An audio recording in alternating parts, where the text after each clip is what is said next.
बोधिका 9 कहानियों की श्रृंखला है। ये 9 कहानियां जीवन को समझने की एक यात्रा है। आज की कहानी मान सम्मान की परीक्षा और अनुशासन की डगर। आरुष को बचाने के बाद नीर का नाम पूरे जंगल में फैल गया। हर ओर चर्चा थी। वह डरपोक खरगोश अब बहादुर बन गया। यही कारण था कि जंगल परिषद बुलाई गई। परिषद का नेतृत्व करते थे सिंहराज समरवीर, जिसकी दाढ़ ही नियम थी। सभा आरंभ हुई। समरवीर सिंह ने गंभीर स्वर से पूछा, नीर, साहस अच्छा है, पर क्या तुम यह साबित कर सकते हो कि यह परिवर्तन स्थायी है या यह बस एक क्षणिक चमक है? नीर चुप रहा। यह सवाल किसी और से नहीं, अपने पुराने स्वरूप से मुकाबला जैसा लगा। सभा में एक नियम रखा गया। अगले 7 दिनों तक नीर को जंगल के लिए सेवाएं करनी होगी, समय पर, अनुशासन से, बिना शिकायत। कभी घायल पक्षियों की सहायता, कभी खोए बच्चों को रास्ता दिखाना, कभी बीमार पौधों के लिए जल ढूंढना।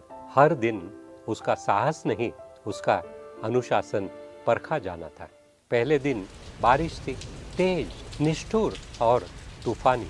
नीर चाहता था तो छिप जाता, पर वह भीगते हुए अपना कार्य करता रहा। दूसरे दिन कांटेदार रास्ता मिला, पैरों में घाव हो गए, पर नीर रुका नहीं। तीसरे दिन एक चालाक लोमड़ी मिली, जिसने ताना मारा, साहस दिखावा है, देख लूंगी कब तक चलता है।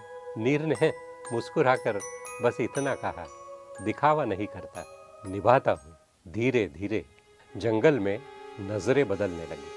जहाँ कभी उसे मजाक में देखा जाता था, अब श्रद्धा से देखा जाने लगा, क्योंकि सम्मान वीरता से नहीं, नियमितता और जिम्मेदारी से पैदा होती है। 7वें दिन परिषद फिर जुटी। समरवीर सिंह बोले, नीर, अब तुम सिर्फ बहादुर नहीं, भरोसेमंद हो, और भरोसे पर ही संसार टिका है।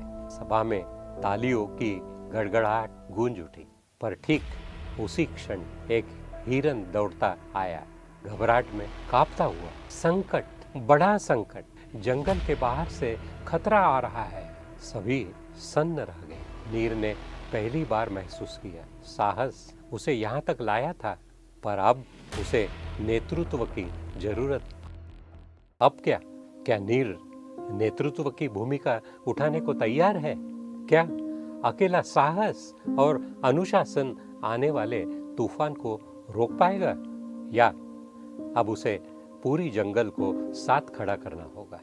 तो अगले अध्याय में देखते हैं झुंड की ताकत और एकता का चमत्कार, जहां नीर समझेगा अकेले हम डरते हैं, लेकिन साथ मिलकर जीतते हैं।